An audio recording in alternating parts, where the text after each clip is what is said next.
Because, you know, like the ancient games, the Olympic Games were all in the nude. Although I would say a jockstrap's probably an improvement, at least on that. I mean, completely nude. Certain of those events, I think, in track and field may not be comfortable. You know, I get that being nude, you're cooler.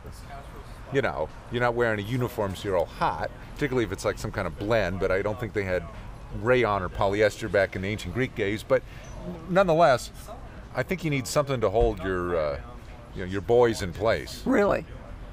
Well, yeah, I mean, it's a little hard to compete if you're completely nude. How do you hold them in? I thought they were in place. Yeah, but they move around if you're doing an athletic, you know, maneuver. What, do they go out of place?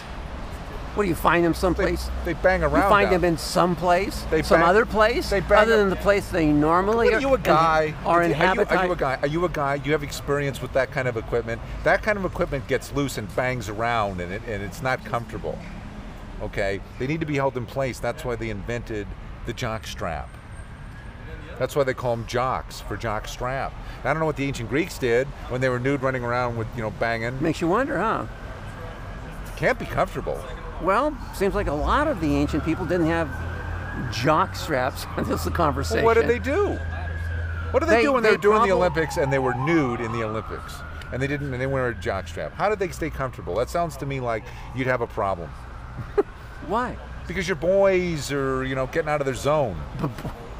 As opposed to the girls. Oh, well, the girls don't have any. You know, that's not a problem. But they didn't compete in those things that I know of, did they? They didn't have females in the ancient Greek Olympics. No, they were actually even not. They weren't necessarily allowed in the games themselves.